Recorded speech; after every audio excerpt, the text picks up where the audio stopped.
Hi guys! I'm not a Lincoln lawyer, but today I brought you a Lincoln, and that's the brand new 2025 Lincoln Aviator, the mid-sized land yacht for those who doesn't shout, "I'm rich!" But is it something else than a dressed up explorer? We're gonna find out. I'm Mike and you're watching AllinCarNations.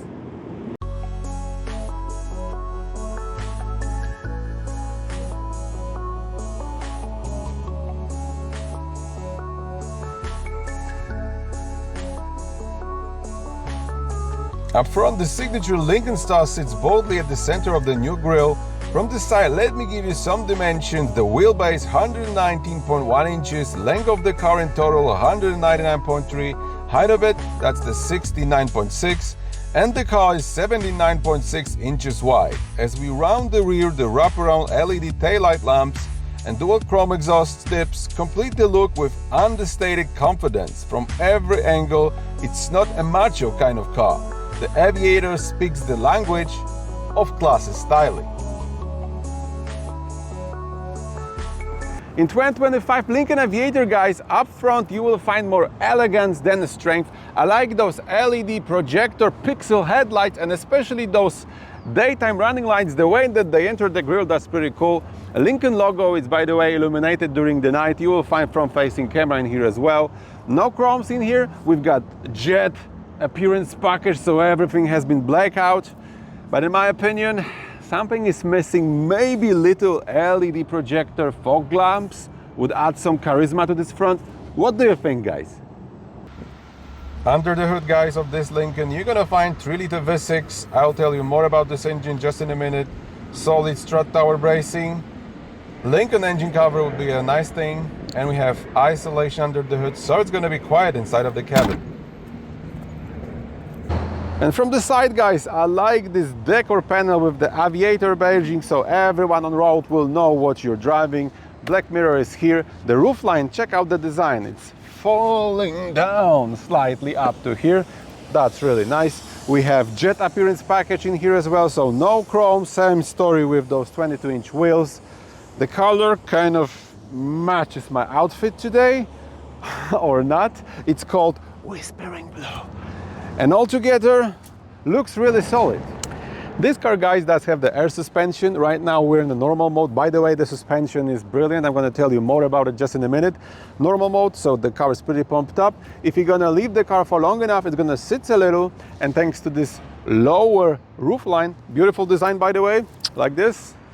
One thing, guys, if you're going to open your tailgate and you're 6 foot tall, you're going to hit your head. And that's a not good thing. Solution: longer telescopes, can push the tailgate a little bit further and higher. That would be a perfect cue for that thing. Here in the back, guys, you will find this massive LED taillight bar, the trendy one inspired by the Cyclops from the X-Men. Underneath the spoiler you will find the wiper. Lincoln letters are over here, that's a really nice touch. Towing packages in here as well. You can tow up to 5,000 pounds with this vehicle. Quad exhaust tips, quite unusual, same in the Ford, check them out. All design is very sleek and clean. And now, take a listen to the exhaust.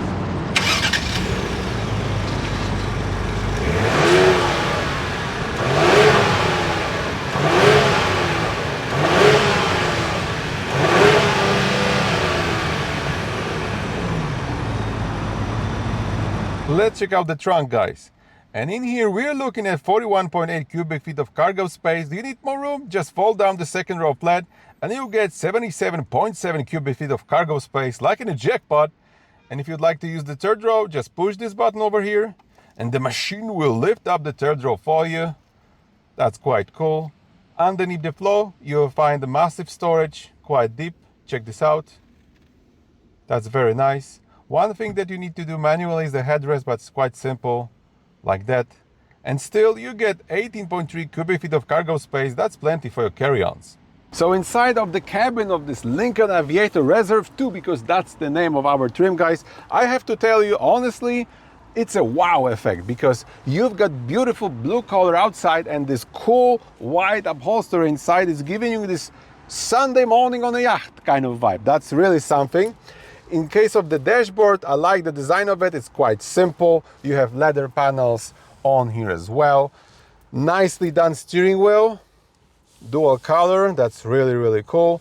In front of me there is a gauge cluster, and in the front massive screen, 13.2-inch media system operated by one of the best systems on the market in this class, Ford Sync 4 system. I really love it. Piano player gear selector, that's a really nice touch. Floating console with the real wood on it. I have to tell you, I'm impressed. However, I found few things about this interior, guys. So I think the guy who works at the end of the assembly line in the Lincoln's factory, the quality control engineer, maybe it was his day after, like a solid bachelor party, because he forgot to check this car properly. This car does have 2,400 miles with something. So check out the seat. The seat cover is coming off, same situation on the other side. And I don't want to see stuff like this on my door, even from the inside. I'm paying $80,000 for my car. So, John, you need to focus, mate. Besides those two little things, guys, everything is all right with the upholstery. Really nice quality of the leather, better than the Ford, 100%. In here, you'll find deep storage, shelf for your little things, 2 USB-C ports in the front, electric handbrake, drive mode button. You can open this guy like that, and you will find wireless charging system for your phone, 2 cup holders, place for your keys, few physical buttons, volume knob, piano player gear selector, and a media system on the top. Tech lovers definitely, guys, will appreciate the Ford Sync 4 system. Everything is very intuitive, easy to navigate, very responsive. You can turn on the massage in here for your seats. That's quite cool. You can inflate them in multiple directions. You can adjust the temperature in here. Is it a good thing? I don't know. I like physical buttons. You can turn on the heating or the ventilation in your seats here as well. Obviously, we have the Android Auto in here. Rear view camera is here as well. Let's check out the back then. We have 2 captain's chair, guys, in the back. Obviously, in my case, this captain is the most important one, and you have still plenty space for the proper big safe car seat. You have wide opening in here, so you can take your kid in and out very easily. But let me detach this guy and show you all the features of the back. All right, guys, so let's check what's inside. But first, let me take off my fancy CAO's jacket. It's getting hot in here. That's a $3,000, by the way. I don't need that. First impression, guys. The shape of this seat reminds me Porsche Panamera, premium feeling, and that's a really good feeling. Same feeling with the seat that I'm sitting on. Very comfortable, way better than the Ford Explorer. Plenty space for my legs, for my head, the upholstery. Really good quality. Above my head, you will find the moonroof. And in front of me, you will find fancy central console with this digital screen. You can adjust the temperature from the AC system, change the audio track, turn on or turn off heating or ventilation in your seats. Air vents below, 2 USB-C ports, power outlet from the house. That's a really nice touch. 2 captain's chair, very solid, durable, and the additional central console in between them. $750, 2 cup holders, place for your phone, and the storage that you can close. Do you need that?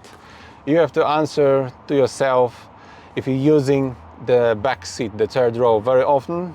So without it, you're gonna create the corridor for your kids. It's gonna be way faster to load everyone on board. Speaking of the 3rd row, let's check it out. All you need to do is push this button and gently move the seat. That's it. Here in the back, guys, I'm not sitting especially comfortable, so I would say those seats are reserved only for the halflings or for your kids. Adult will be able to travel like 30 minutes tops in here. I'm touching with my head to the ceiling. Wow, the air vents are in here. I'm feeling a little bit claustrophobic.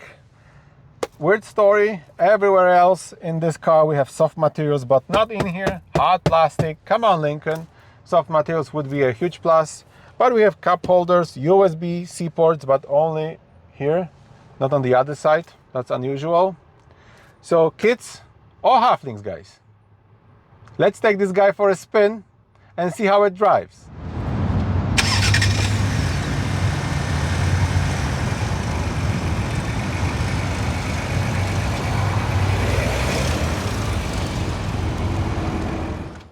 So let's check what's under the hood of our Lincoln Aviator in 2025, guys.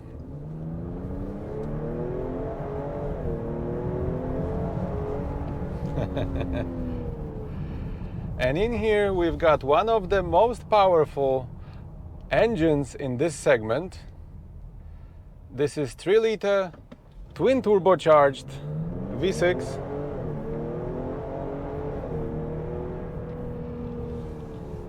Known as EcoBoost in Ford. But this is a really good thing that this Aviator have this engine, because the power delivery, the throttle response, one of the best in this class, guys. Our V6, guys, pushes out 400 brake horsepower and 415 pounds-feet of torque, and it's paired with a 10-speed automatic transmission. So basically the same setup as in the Ford Explorer that we had like 2 weeks ago on the channel. You can check out the video, by the way. I think it's going to be in the description. But in here everything is comfort oriented, so this transmission matches the character of this vehicle like perfectly. You even got the noise cancelling device in the cabin, so you're feeling well isolated from the world outside. This car does have a dynamic handling package, and part of this package actually changes everything. And this part is the glide suspension. It's basically a fancy name for the air suspension. But you have different drive modes in here. We have Excite mode, so it's going to be something like Sport, Conserve, I will call it Eco, Normal, Slippery, and Deep conditions like deep snow or mud. And the suspension is adjusting itself to each of these modes separately. So if you would like to travel like on a cloud, engage the Conserve mode, and you almost won't feel nothing, even on uneven surface as we're doing right now. We have very cool, unusual upholstery in here. Those seats are very cool, and you can adjust them in 30 different directions. So honestly, it's gonna take you a while until you're gonna find your perfect sitting position in here. But when you do, you can turn on the heating, ventilation, and the massage, which by the way is way better than in a Ford Explorer. One thing I don't like about the seats is the control panel. And I'm not talking about the location or the design, because it looks like from the Mercedes-Benz. But the plastic, those small buttons, they just feel cheap. And the same plastic is on the shifting pedals behind the steering wheel. So aluminum covers maybe? Lincoln? Guys. In case of the competitors' cars like Acura MDX Type S or Genesis GV80, Aviator basically is offering you more power and space in the cabin. So if you prefer, let's call it robust powertrain over a very modern design and million features inside, sometimes confusing, Aviator might be a good option for you. So let me tell you about the pricing, guys. If you're looking for a Lincoln Aviator Reserve 2 trim, you're gonna have to pay something close to $68,000. Our car does have a few upgrades. One of them is quite massive and important, and that's the Equipment Group Package 201A with the key features like head-up display. That's really helpful. Blue Cruise, so hands-free driving on a highway. Works really well in case of the Lincoln and Ford. Game changer in the night. Adaptive pixel headlights. That's quite something. 30-way adjustable seats. That's okay. 28 speaker sound system, Revel Ultima. In case of the surround, undeniably that's the best sounding system on the market. But in the real music, decent quality of sound. And there's one more, and that's the dynamic handling package. If you're thinking about upgrading your Lincoln and you don't need those features like Blue Cruise, stuff like that, please buy the handling package, guys. The glide suspension, this is the main difference between Lincoln and a Ford. Altogether, it's giving you $81K. Is it worth it? I think it is. The fuel efficiency in our Aviator, guys, in a city you're looking at 80 miles per gallon. On a highway, something close to 26. And remember, you still have 400 brake horsepower under your right foot.